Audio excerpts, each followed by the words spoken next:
The most important battle of the American Revolution, of course, is its last major one, the Battle of Yorktown. So let's talk about it a little bit. First of all, the Battle of Yorktown is situated on the Yorktown Peninsula. If you remember your geography class, the peninsula is a piece of land that is surrounded by water on three sides. Cornwallis goes into the Yorktown Peninsula and digs in at Yorktown because he knows that he can always be resupplied by the Royal Navy. So as long as the Royal Navy's about, he's able to be uh, transported wherever he needs because there is no way that he's going to be able to get out of the Yorktown Peninsula on land without a major fight on his hands. And so the Royal Navy being still out there is going to be a major factor in his decision. So it's not just he's holding himself up there stupidly. He's actually, it makes a lot of sense. The only thing that happens, though, that makes this the wrong decision is that the Royal Navy is eventually defeated. And in fact, at the Battle of Virginia Capes, the French commander, his name was Francois de Grasse, is going to be able to defeat the Royal Navy, and now Cornwallis is on his own. He's either going to starve his army in Yorktown or fight his way out.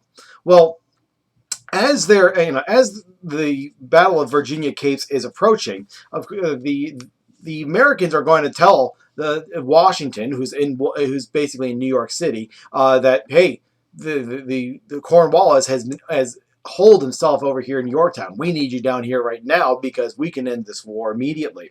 And so Washington, along with his French counterpart Jean-Baptiste Rochambeau, is going to march south towards Yorktown and basically make sure that there's a substantial American and French force preventing Cornwallis from escaping from Yorktown.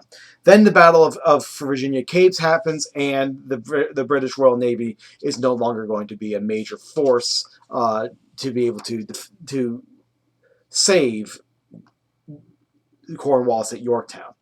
Eventually, what you will see is that there's going to be a major, a siege that's going to last for about, I'd say about a month and 10 days. And then eventually Cornwallis is going to have to surrender. So on October 19th, 1781, Cornwallis finally makes the decision to surrender. But he's too proud of a man to surrender himself. So he gives his sword to his second command. His name was Charles O'Hara. And he is going to have to go and surrender his sword. Now, of course, O'Hara, the last thing that the British want to do is surrender to the Americans, these upstart Americans, farmers with pitchforks, essentially is what they're regarding them as. So rather what they're going to do is they're going to try and surrender to the French first. And so O'Hara goes to the French commander, Rochambeau. He presents his commander's sword, and Rochambeau goes, wait a minute, no. I'm not in command here. General Washington is in command. You need to give that sword to him. And so, O'Hara's like, okay. So he goes and he tries to present Cornwallis's sword to Washington.